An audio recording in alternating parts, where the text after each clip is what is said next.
દુનિયામાં કોઈ યુગલ, જગતનું કોઈ યુગલ એકબીજાની જિંદગી બગાડવા પરણે છે? બંને એકબીજા સાથે સુખી થવા અને બંને એકબીજાને સુખી કરવા પરણે છે. તમે વિચારો તો તમને સમજાય કે આપણા દાંપત્યના જેટલા પણ શ્લોક છે એ કેટલા અદ્ભુત અને કેટલા સુંદર રીતે બનાવવામાં આવે છે. 4 ફેરા ફરે એ પહેલા પત્ની જમણી તરફ બેસે છે. 4 ફેરા પૂરા થાય પછી જેને પણ પોતાના લગ્નની વિધિ યાદ હોય એને યાદ હશે કે પછી પત્નીને ડાબી બાજુ બેસાડવામાં આવે. અમારે સાઈરામ દવેને તમે સાંભળ્યા હશે, એ બહુ સરસ કહે છે કે લગ્ન કરવા વરરાજા આવે ને ત્યારે જાનડીઓ પાછળ લૂણ ખખડાવે ને બેન્ડ વાગે ને બધા ગીત ગાય ને હું હા કરે, જાનૈયા નાચે. આવું કેમ કરે ખબર છે કોઈ? આ એટલા માટે કરે કે વરરાજાનું મગજ ફેર મારી જાય. આટલા અવાજમાં, આટલી બૂમાબૂમમાં, આટલા બેન્ડ વાજામાં જો એની બુદ્ધિ ચાલુ હોય ને તો જ્યારે વરરાજા કહે ને કે સાવધાન, ત્યારે ઉઠીને ભાગે. મારે નથી પરણવું. પણ આ સાવધાનની એના પર અસર ન થાય માટે આ બધી નોઇઝ ક્રિએટ કરવામાં આવે છે. આવું સાઈરામ નહીં કહે છે, હું નથી. હું તો એવું માનું છું કે જગતમાં લગ્નથી ઉત્તમ બીજો કોઈ સાહેબ સંબંધ જ નથી. આપણા દેશના લગ્નમાં એવું વચન આપવામાં આવે છે કે આપણે સાથે સાથે વૃદ્ધ થઈએ. આનાથી ઉત્તમ બીજી કઈ રિલેશનશિપ હોઈ શકે કે બે લોકો 24, 25, 20, 22, 28, 30 વર્ષ સુધી સાવ જુદા ઘરમાં, જુદા ઉછેરમાં, જુદા વિચાર સાથે, જુદી માન્યતા સાથે, જુદા સ્વાદ સાથે, જુદી અટક સાથે જીવે અને પછી એક છત નીચે એકબીજાની સાથે એકબીજાના થઈને જીવે. કેટલી બધી સ્ત્રીઓ કમ્પ્લેન કરે, તમે પણ સાંભળ્યું જ હશે, આમ કરે છે, તેમ કરે છે, આવતાની સાથે ફોન ઉપર હોય છે, ટીવી ચાલુ કરે છે, બહાર જમવા લઈ જાય તો વોટ્સએપ કર્યા કરે છે. આ બધી ફરિયાદો બહુ કોમન ફરિયાદ છે. ટાઈમસર કોઈ દિવસ આવે નહીં ને અમને ક્યાંય લઈ જાય નહીં ને આખો દિવસ એમનામાં જ હોય ને એમના ભાઈબંધો જ સત્ય છે ને અમે તો બધા નકામા છીએ ને. આ બધું તમે સાંભળી લો પછી તમે કહો કે બેન તમે ખરેખર બહુ દુઃખી છો, તમારે છૂટાછેડા જોઈએ છે. હા, તો આટલી કમ્પ્લેનનો મતલબ શું? તો આનંદથી સાથે રહો, તો કમ્પ્લેન કરવાનો અર્થ જ શું?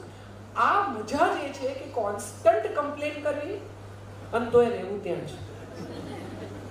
તમને ન જ ફાવતું હોય, તમને આટલી બધી ફરિયાદ હોય તો ભરો બેગ, પણ એ કોઈને કરવું નથી. અર્થ એ થયો કે બે લોકો એકબીજાને ચાહે છે.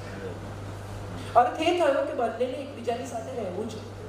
અર્થ એ થયો કે બંને એકબીજા વગર જીવી શકે એમ નથી. તો બીજું બધું કહેવાને બદલે આજ કોને જે છે,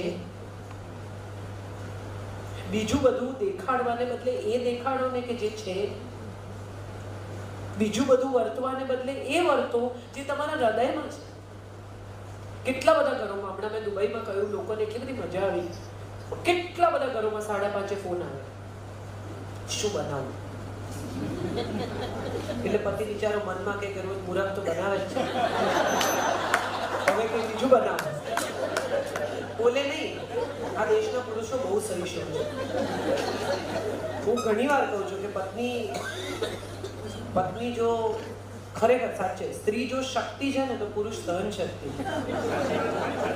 હું માનું છું આ દેશમાં કદી ક્યારેય પુરુષના કોન્ટ્રીબ્યુશનને કોઈએ ગણકાર્યું જ નથી.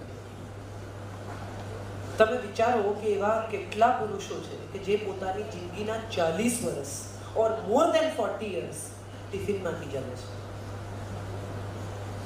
ગરમ ગરમ જમવાનું સોમથી શનિ, સોમથી શુક્ર એમના નસીબમાં નથી.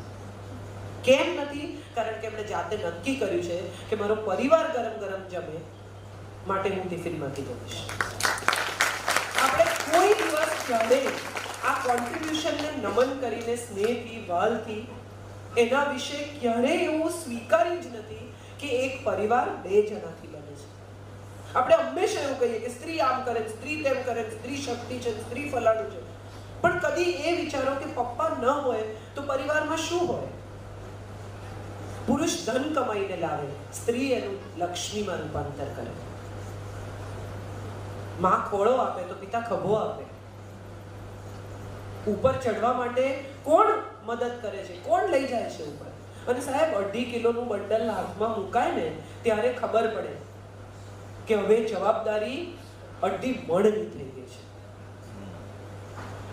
ભલાને નહીં ગાંઠતા પુરુષોને મેં જોયા છે કે હાથમાં એક દીકરી મૂકી દે ને 2.5 કિલોની, અને આખી માનસિકતા, બોલવાની, જીવવાની સ્ટાઇલ બદલાઈ જાય, બધું જ બદલાઈ જાય. કદી લાઈનમાં ઊભો ના રહેતો હોય, પિક્ચરની ટિકિટ લાઈનમાં ઊભા રહીને ના જુએ, રેસ્ટોરન્ટમાં લાઈનમાં ઊભા રહીને ખાય નહીં, 10 જગ્યાએ ફરે પણ વેઇટ ના કરે. એવા લોકોને મેં જોયા છે કે બાળકના એડમિશન માટે સવારે 5 વાગે જઈને લાઈનમાં ઊભા રહે, અને ખૂબ સ્નેહથી, ખૂબ વહાલથી, કોઈ ઉપકાર જતાવ્યા વગર. જે ઘરમાં 6 એર કન્ડિશનર છે એ ઘરમાં પુરુષ 6 કલાક પૂરા સૂતો નથી. કોને માટે કરે છે? તમે તો બધા જ કચ્છથી મુંબઈ આવીને સેટલ થયા, તમને તો ખબર છે કે જ્યારે શરૂઆતમાં તમારા પિતા કે ગ્રેન્ડફાધર્સ આવ્યા હશે ત્યારે એવા પૈસા નહીં હોય. કેટલા બધા કચ્છીઓ પાસે મેં કથા સાંભળી છે કે 10 રૂપિયા અને એક ભાથું લઈને આવેલા, આટલા પૈસા લઈને આવેલા, દોરી લોટો લઈને આવેલા, ગાડી ભાડાના પૈસા નહોતા. એવી કથાઓમાંથી હવે આ દાન, આ સખાવતોનો નીકળતા. તો એ સ્થિતિમાં જ્યારે પહેલા પૈસા આવતા થયા ત્યારે પહેલા મા બાપનો વિચાર કર્યો, એ પછી સંતાનોના ભવિષ્યનો વિચાર કર્યો, પૈસા બચાવ્યા, પૈસાની વ્યવસ્થા કરી, પછી પત્નીનું સુખ જોવાનો વારો આવ્યો.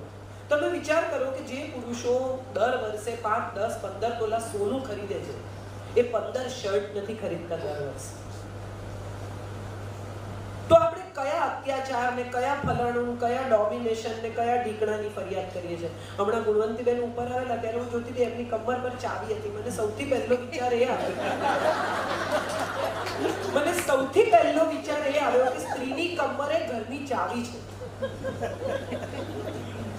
એમને નથી કહ્યું કે કન્યાને કેડે ભાર હે.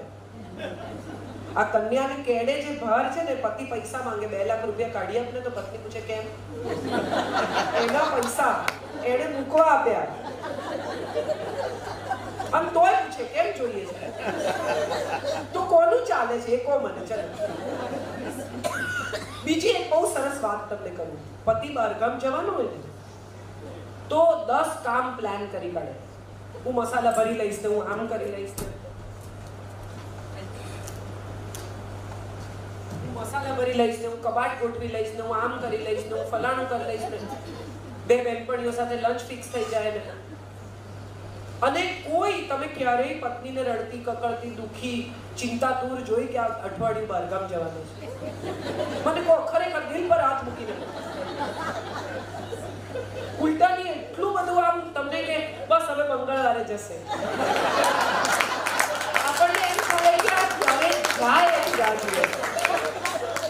તમે મને કહો, આમાં ક્યાંય હું ખોટી નથી, બરાબર? અને પત્ની બહારગામ જવાની હોય ને તો આખું ઘર ચાકડે ચડે. કેમ આટલા બધા દિવસ જવું છે? ત્યાં તારું આટલું કામ શું છે? પછી આમ કરીને જજે, તેમ મૂકીને જજે, પેલાનું આટલું પતાવીને જજે.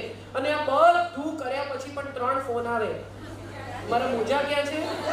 ફલાની ફાઇલ ક્યાં છે? આની ચાવી ક્યાં છે? તો અર્થ એ થયો કે કોણ કોના પર ડિપેન્ડન્ટ છે. આ તો આપણને આવું કહેવાની સ્ત્રીઓને મજા આવે છે.